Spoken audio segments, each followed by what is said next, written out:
ఆఫ్లో ఉన్నప్పుడు she was something else, సడన్గా she was something else. Thank you so much. మీరు అంటే ఇంటర్వ్యూ స్టార్ట్ చేసే ముందే నాకు బూస్టప్ ఇచ్చారు. Thank you so much. First of all మీలో ఎవరిని కదిలించాలో నాకు అర్థం కావట్లేదు. ఒక మ్యూజిక్ డైరెక్టర్ని కదిలించాలా, రచయితని కదిలించాలా, లేకపోతే ఒక నటుడిని కదిలించాలా, డైరెక్టర్ని కదిలించాలా, ఇంతమంది కనిపిస్తున్నారు మీ ఒక్కరిని చూస్తుంటే నాకు. అవునా, ఒక ఆర్పి పట్నాయక్ కదిలించాడు. ఎలా ఉన్నారు sir? Very good, as usual. ఎప్పుడు నేను హ్యాపీగా ఉంటాను. ఎప్పుడు హ్యాపీగా ఉంటారు. ఫస్ట్ ఆఫ్ ఆల్ మీరు మాకు దగ్గరైంది మ్యూజిక్ డైరెక్టర్గా కాబట్టి ఎన్నో అద్భుతమైన పాటలు అందించారు.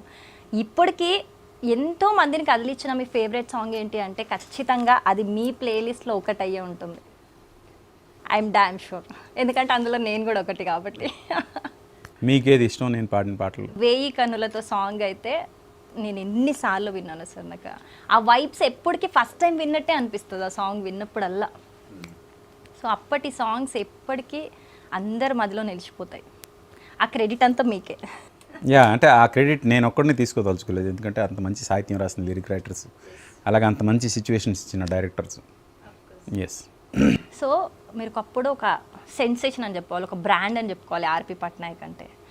అంత బాగా మ్యూజిక్ డైరెక్టర్గా ఉండి మీరు ఎందుకు వెంటనే యాక్టింగ్కి డైరెక్టర్ అలా ఎందుకు షిఫ్ట్ అయ్యారు? అంటే ఒక పాయింట్ ఉంటుంది కదా, ఇలా చెయ్యాలి, డైరెక్టర్ కావాలి, లేకపోతే నటుడిగా మళ్ళీ ట్రై చేయాలి అని చెప్పేసి.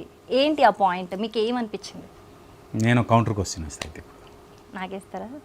నేను ప్రిపేర్ అయ్యి రాలేదు సార్. నేను కూడా ప్రిపేర్ అయ్యి రాలేదు కానీ ఇప్పుడు మీరు యాంకర్.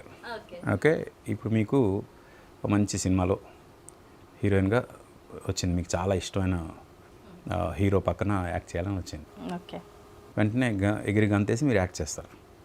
ఓకే, ఆ తర్వాత ఇంత మంచి హీరోయిన్ ఈ అమ్మాయిని మన ఛానల్లో యాంకర్గా కాదు మన ఛానల్లో ఎండీగా పెట్టుకుందామని మళ్ళీ ఈ ఛానల్కి వెనక్కి పిలిపించుకున్నారు. ఈ స్టెప్స్ అన్ని మీరు తీసుకుంటారా లేదు? తీసుకుంటాం. ఓకే, అక్కడ అలా జరిగిపోయిందంటారా?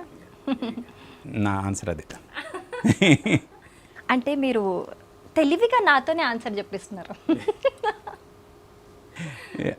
ఓకే, అలాగే మీరు ఇప్పుడు మ్యూజిక్ డైరెక్టర్గా చేస్తారు, రచయితగా చేస్తారు, డైరెక్టర్గా చేస్తున్నారు.